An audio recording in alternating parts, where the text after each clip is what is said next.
All right, guys. Anybody got alerts for this live stream? It is starting early, basically because of StreamYard settings, not because I've decided to just go early, if you will.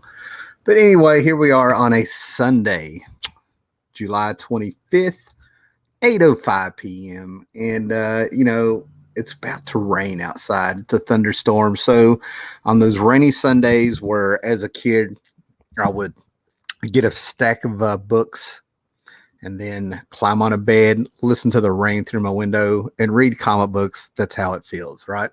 John C. is out there. But man, the biggest thing that I just sort of want to talk about, and started out talking about the weather. So let's look at the weather on YouTube. Being a comic book collector, a guy who reads his comic books, a guy who used to talk about nostalgia and comic book history and go big in depth, and used to be part of a huge, really tight community. What's up? Hey, buddy. Solid Four String Benz is here, and he's one of the OGs also. So he might know some of the things I'm talking about here and stuff, right? But anybody's watched this channel off and on for 10, 11 years or whatever it is, has always known that I haven't really been about views, haven't really been too much about drama, even though it has been there. It's unavoidable when you deal with other people from around the country and at times around the world who have different lifestyles, different walks of life, different tolerances and stuff. And hey, what's up? The comic collector is here also. Excuse me. Oh, awesome. Okay. So basically, anybody see me over the years have seen me take a break 2 or 3 times. It's not going to be a break. Content wise, a lot of the things that I did, I don't do anymore, and there were reasons behind it. And some of the things were just dealing with it personally. If they bothered me, they bothered me. I'm human, right? How petty can you be? If I could hold up a picture of Tom Petty right now, I could probably say that, right? But it's really interesting, because I'm going to go ahead and show a picture here. This is from 2012. People may have heard me talk about this picture before. This was by a YouTuber, and he's still on Instagram, called Why Not Art. And the people that you see in this picture, there's Captain Strangelife, Constant Bromstar, me, Dakin Howlett, and some people I'm ashamed to say that I don't quite really remember their names and stuff, right? But this was how tight of a community we were. There's Hippie there on the corner. But just kind of take that in, this beautiful piece of artwork I've had since 2012. And it's a print that was sent to each and every one of us. And we all showed it on our video, on our channels and stuff back in the day. So way back in the day, when this stuff started, it started with Captain Strangelife. That's the OG godfather of talking about comic books on YouTube. And there was a few other people that I found across. Hey, man, what's going on? Oh, everybody's out here, man. So, they would play around, talk about comics, find each other. And it was just a bunch of goofballs. We were all just a bunch of goofballs, right? I talked about how I didn't even know on YouTube that there were people talking comics on YouTube, because basically I used it to watch old music videos. I mean, to be honest, that's really what I was looking for. Big music buff, so I would try to find these videos and songs and stuff from that a lot of people, eclectic stuff, right?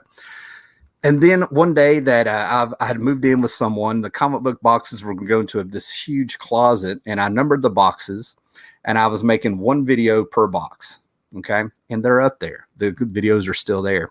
And that's when these guys found me. Constant Bromstar, Dakin Howlett, Captain Strangelife. I didn't know what to think about it. But they'd already done a few things. They'd already been there. And I was a big Kirby guy, so I talked about Kirby a lot, man. And when I started making videos, it was like I was talking to friends and to people. We all sort of know each other. I'm not exaggerating when I say that if you included the people making videos, the people watching the videos and commenting that didn't make videos, it was probably like 75 or 80 of us. And I played around, and you would kind of keep an eye out to see if there's anybody else doing this. And I would find some people who were kind of doing things on their own.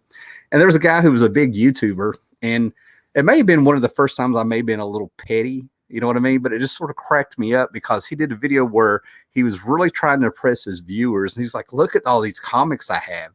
And he went through and he had like, seriously, it was like 5 or 6 boxes. And he actually made a video showing himself counting the books, sped up the video. It was like, I have 1,800 books.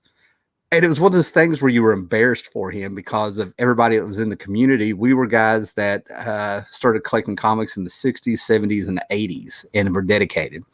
One of the greatest things that was going on back then was a guy named Dakin Hallett. He is still there. And he makes videos every now and then. He's on my Facebook and stuff. It was amazing because he had this money jug, not a piggy bank, but a jug of money.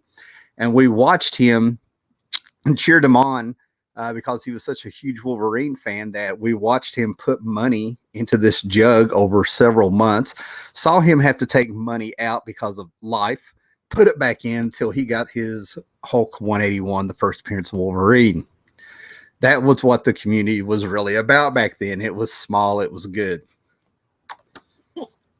And it was really about comics and us making videos where we were sort of ribbing each other, or we would bounce off a video talking like something Jack Kirby probably, or like Commandy, and everybody would make their little video. Like I was watching Howler Mouse and I saw Bromstar do it, and I saw this guy do it, and the Great Legend popped in there. And then eventually one day we had the original comic book talk show, if you will, live show. Started out on Skype, and it was like a podcast. It was like us doing the show. It would be recorded, somebody would upload it to their channel, and it was a round table. The guy who did it doesn't even mention it. He's not even a footnote in the comic book community history anymore. If you watched my videos over the years, I made the one where I predicted he would just finally go away after he was his own worst enemy, and he's gone. But we ended up doing Skype and then some of the first Google chats, and we were the first ones to have our face out there, and everybody came behind that. Now, this isn't about me tooting my own horn. This is about me saying that this was community efforts. What really made it a community is that everybody sort of had the same goal. We were different than other communities that have come and gone over the years, to where some people would actually meet up in real life. We would mail things to each other. I could go into that. We talked about this behind the scenes. We actually hung out. And this pretty much went on up until about 2015 and 16, even behind the scenes. The comic community that was tight and had grown and still had other people coming in. And we had people who had to abandon their video game community because of Gamergate or whatever had come over here and tried to do the same shit. We had wouldn't be gatekeeping, but we sort of regulated things, calmed people down behind the scenes, made sure there wasn't a lot of drama, and kept it focused on comics. Well, those days are over, and they have been over. You evolve or you die is basically what it comes on. And now, just like with comic books that I've been collecting since 1977, reading them, buying them, studying them, have them all around me, things that help center me in life if they weren't the center of my life for a brief time.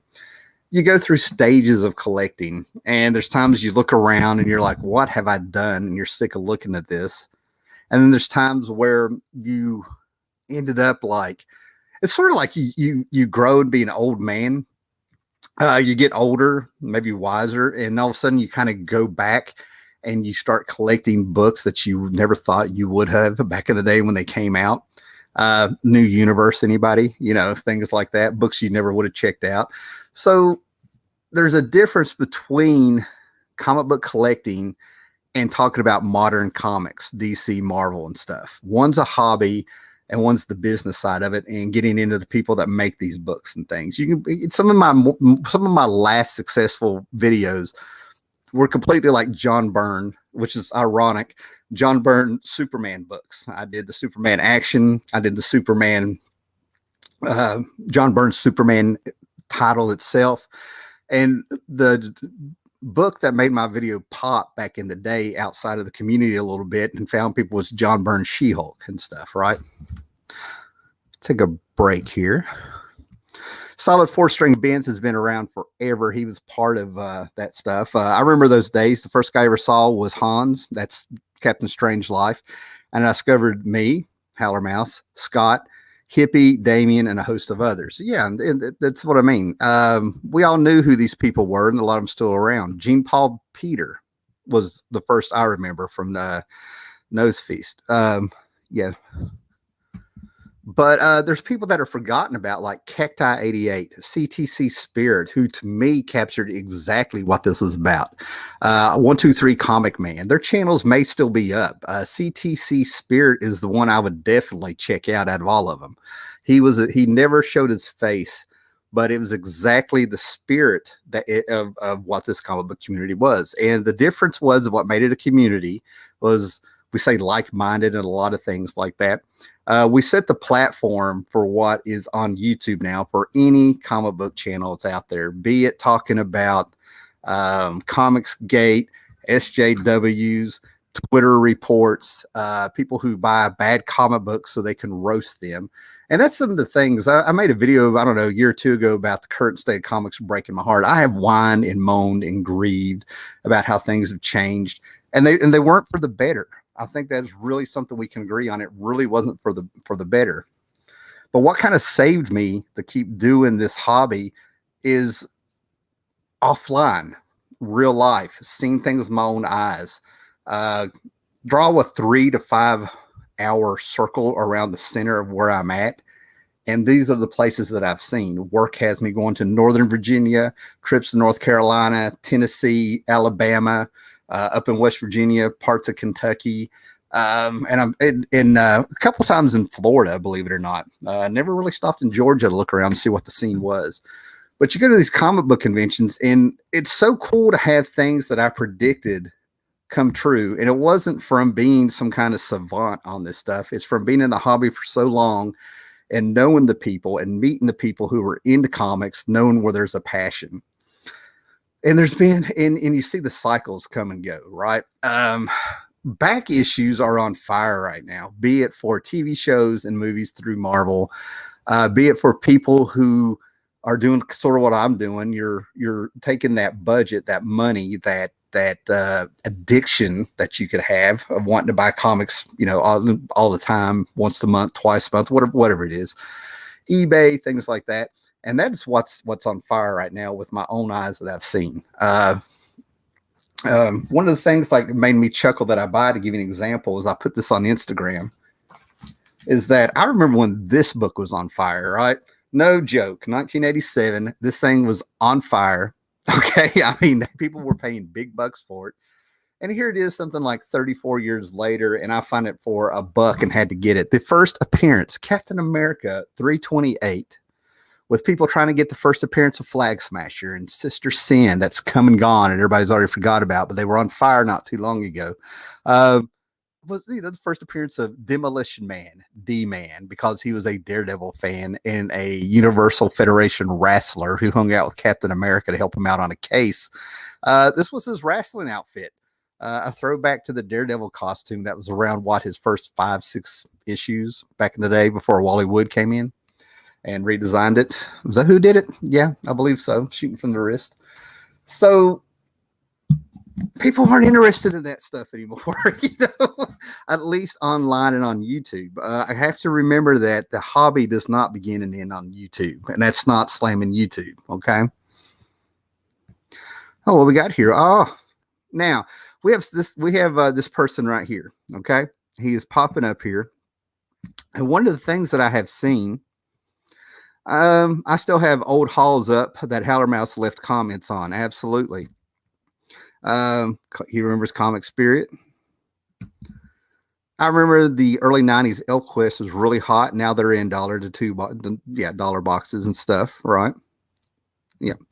So one of the biggest things that have changed is that I really don't think we can really call a community out there. It has neighborhoods. It has small communities, not one great big huge one.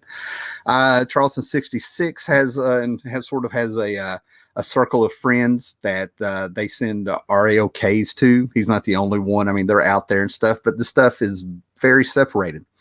It seems like the biggest thing that's going on now, and I've seen cycles of this. For a while there, it was a small group of people, and then it was Jack Kirby. Then it was all about image books coming out. And then all of a sudden things were political and SJW and other things that were popping up that seemed to try to be the center of it's to say what it was trendy, right? And now it's all about the speculation of books, right? For a while it was those SJWs. A year before Comicsgate came on, I did the video SJWs were killing comics, and I'm like dying in that video because I'm knowing the future of what's going to be happening to the quality of new comic books and a little bit of the unknown, but I knew that it was going to be bad. A year, I did 3 videos and I said what I had to say. And now it's sort of like there's tons of channels out there who are just more or less repeating or what are in those videos. So if you do Comicsgate or you stick SJW in there, you get big hits and a lot of channels. The speculation channels, I'm gonna go ahead and tell you, one's a joke and the 2 big ones, one is a joke and the other one ended up becoming a joke in my opinion. And I think he can be saved, right? But they are so flawed with their history. They're so flawed with they're so flawed with information they put out there on comic books. And one of the things about when we were a smaller community, we could correct each other if we said something wrong and it was not a big deal. You know what I mean? It was not a big deal, but now people are spending tons of money. So it's almost like it's really hard to watch people still think Swamp Thing number 25 is the first appearance of John Constantine. It's really hard for people to think that the first appearance of Miles Morales is in a preview issue, not a comic book. I don't think you understand. We used to have talks that we sort of calmed down a little bit because some people would really get hyper about for some reason. It was one of the first topics that was a big trigger in the comic book community was what is a fake fan? And what was going on is that we had a lot of people popping up new to the hobby. We had a lot of people spending a lot of money on comics. We had a lot of people pretty much lying about their history with comics when none of this was necessary. You know, none of it was necessary. You didn't need to validate yourself. You know, we were not that kind of community. And a lot of the cosplayers, it reached a point where the cosplaying was really, if you went to comic book conventions, it was really clogging up the plumbing, if you will. They were in the aisles. They were in the way. You couldn't get to talk to some of the comic book pros. It was just overrun with the cosplayers. And you had people who were just pushing the envelope to show how much skin they could show. By no means am I going to be a man and sit here and say how people should dress, but I'm also saying it's sort of obvious when you're not at the con to celebrate what a con is, but for your own attention. So the word fake fan came up, and for a heartbeat, that was an interesting topic. And I think now I can say a fake fan is someone who's just not invested in the comics. So don't act like you are. That's the difference, right? So you have Comicsgate's channel, SJW channels, speculation channels and stuff. And if you go back and you look at these channels, they get a lot of views for drama. Who is it? Diversity in Comics. I checked out some channels before I did this stream today.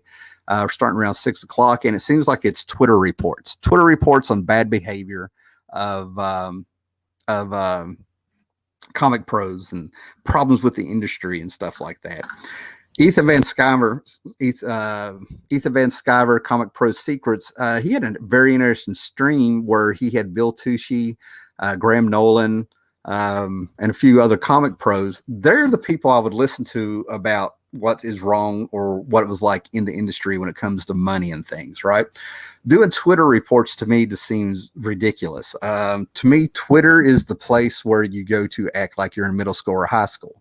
Now, I'll make comments like this, and I have people leave my channel. I'll get ugly messages, whatever, because they feel like I'm personally talking to them. That's what's wild about this, right? I've said this before, but it's like you can't express an opinion on why you don't do things, yet it's all right for people to get on there and act ugly, yet you say something that's pretty much harmless. I don't do Twitter because, you know.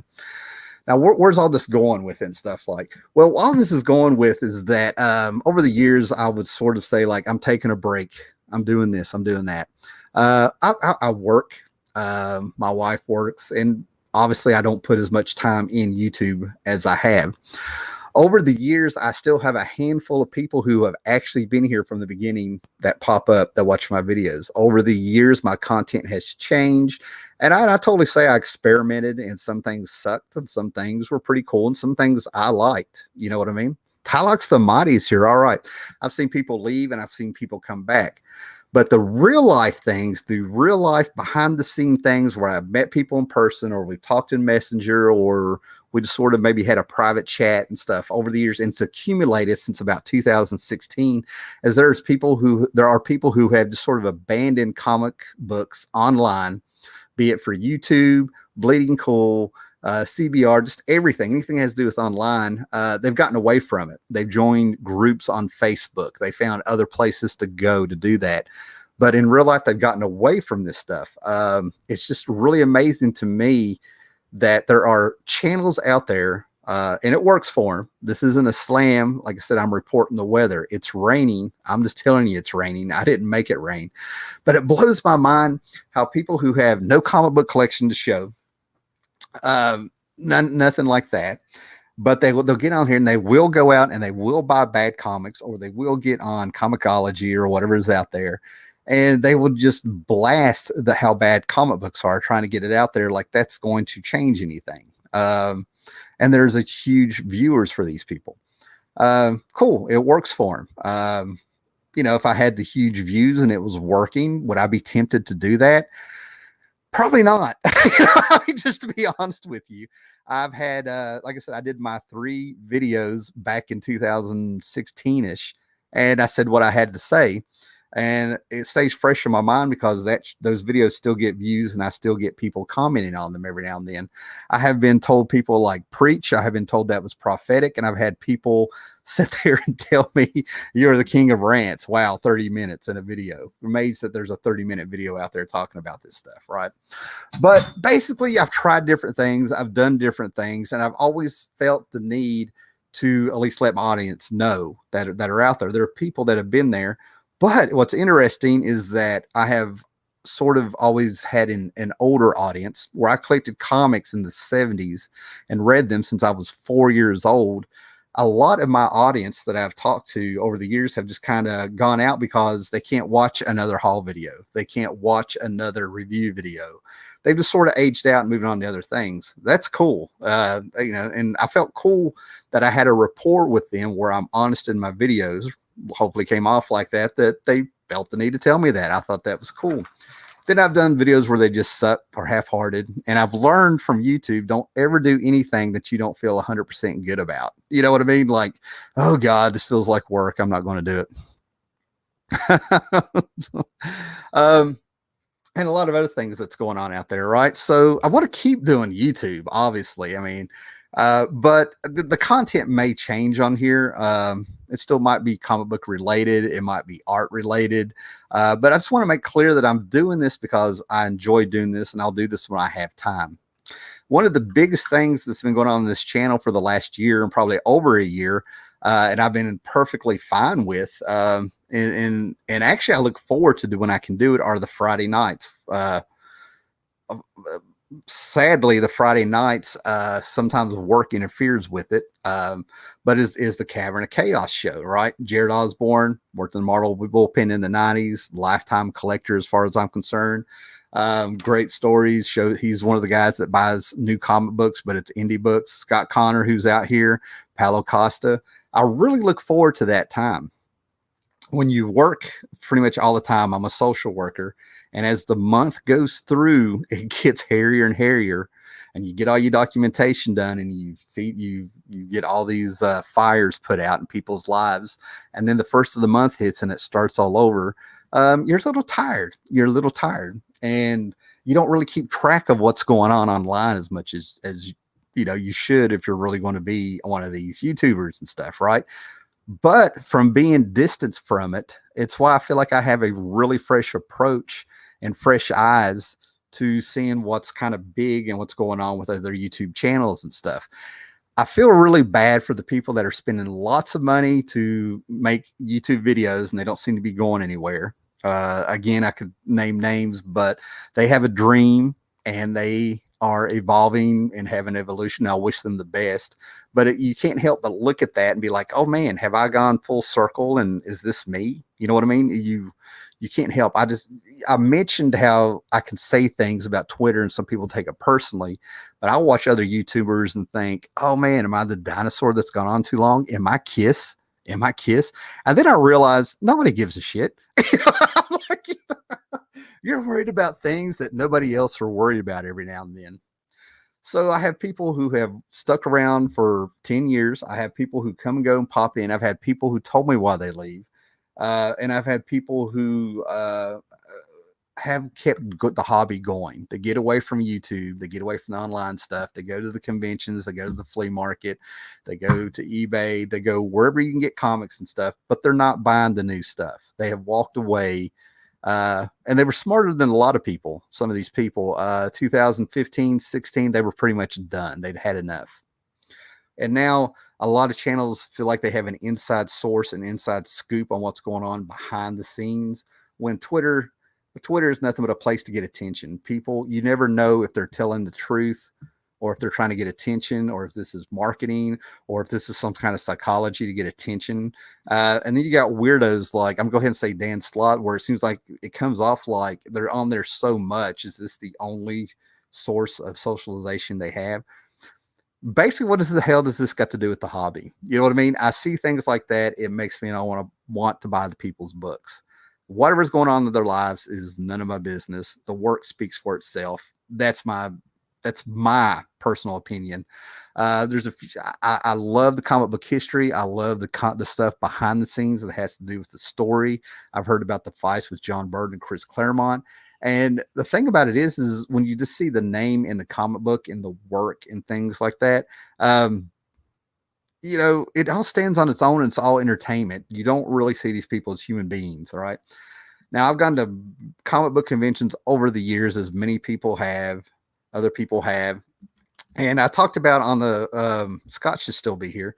I think a few weeks ago on the Cavern of Chaos show on Fridays, we were talking about going back in the 90s. Scott and I, before we knew each other, were probably at the same conventions. But back in the 90s, when I would start going to Heroes Con, and it really was about the only one. There were not a lot of smaller cons that I was aware of. Okay. But I would go down there and be on Sundays. And when I went on Sundays, my head were in the boxes. This was the day where you got the deals. I've always hustled for the comics, in and out, no big deal. Didn't take pictures, didn't really worry about it.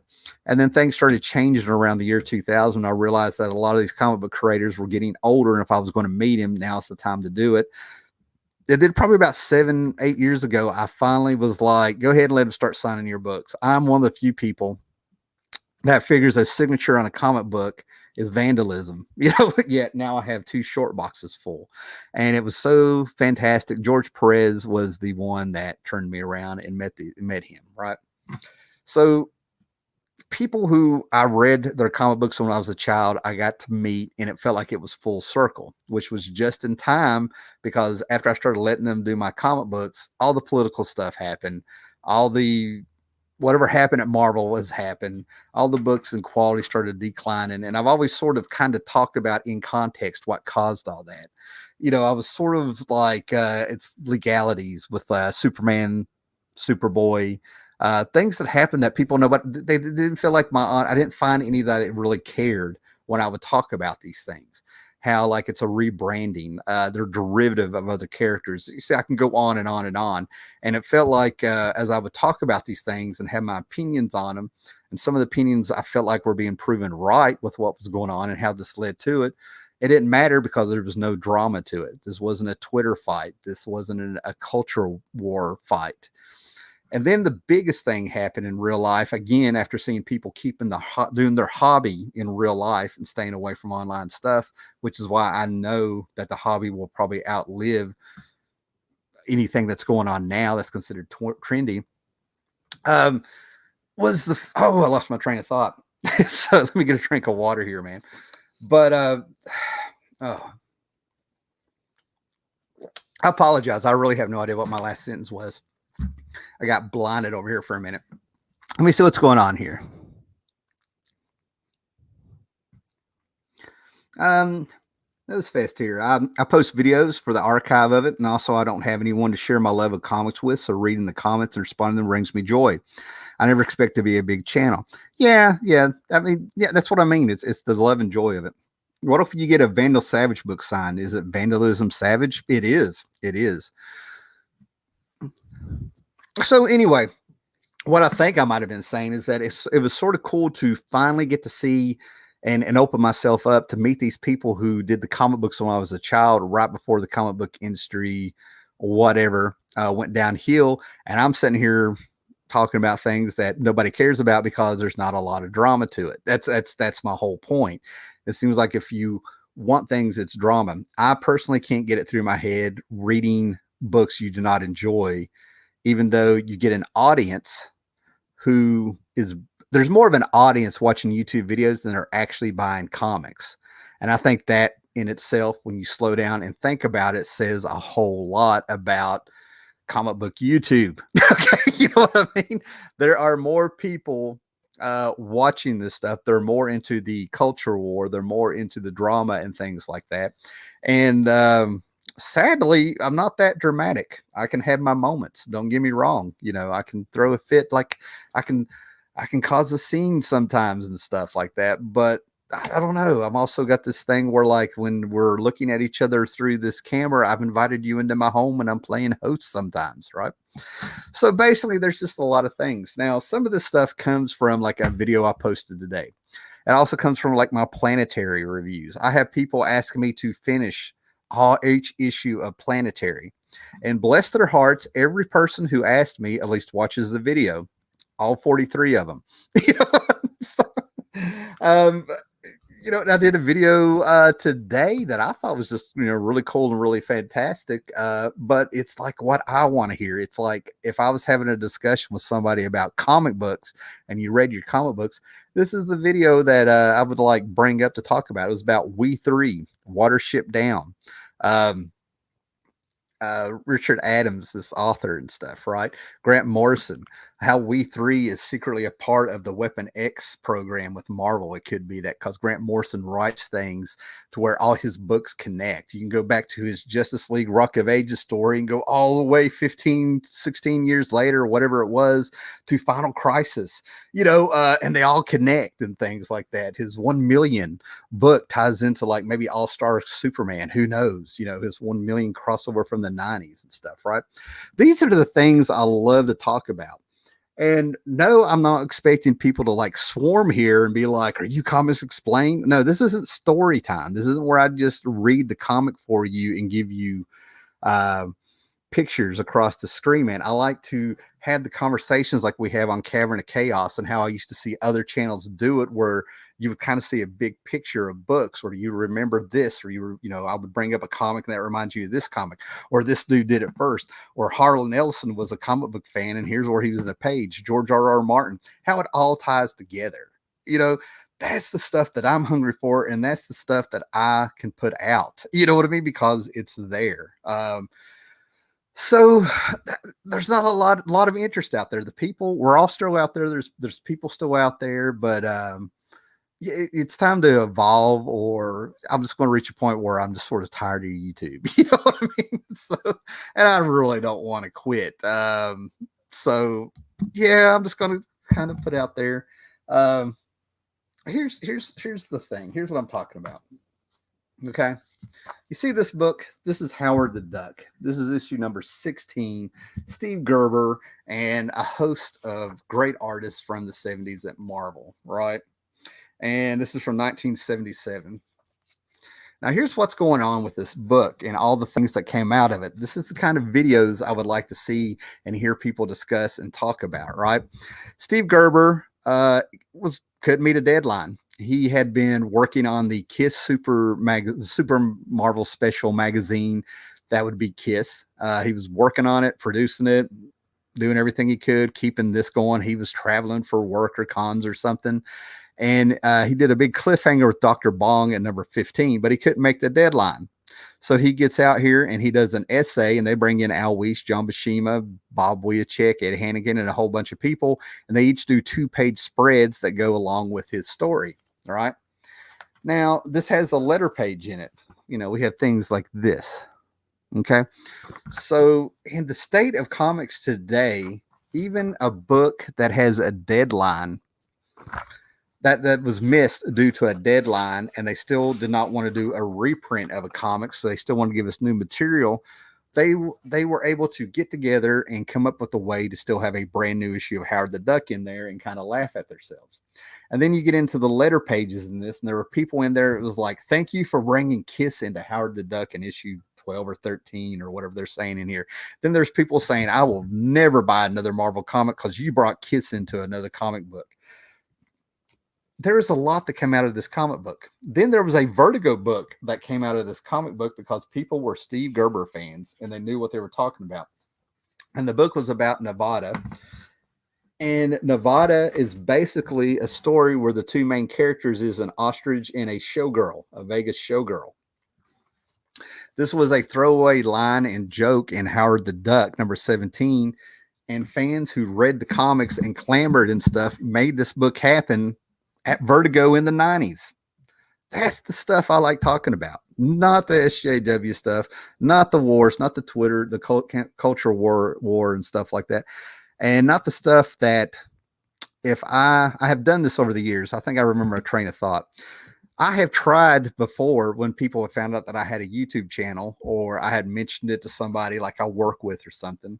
And then I say out loud, some of the stuff that goes on the comic book YouTube is as outrageous as the plot of a comic book you try to explain to people out loud.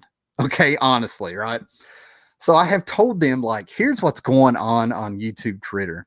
The SJWs have taken over Marvel. People are leaving. People are going away. People are doing channels where they talk about bad comics and they do Twitter. And these people just look at me like, what the fuck are you talking about? So that's what I mean. There's a little bit of an integrity that I feel like I would rather have people get interested in wanting to check out books and check out artists and writers and there are things to write about than to sit here and have to admit that there are people who do some of the stuff that they do, on there. So I'm not saying I'm going to become like more of an island on my own, but I'm just saying that I'm still here. It's going to try some different stuff. Maybe it works, maybe it wasn't, but I appreciate everybody that sticks around. I appreciate everybody that stuck around for years, and definitely make sure that you're subscribed here, subscribe to Jared Osborne, Paulo Costa, go ahead and subscribe to Scott down here in the comments and stuff, just in case, the Cavern of Chaos show bounces around their channels and stuff. Right. So I'm going to check out these and get on out of here.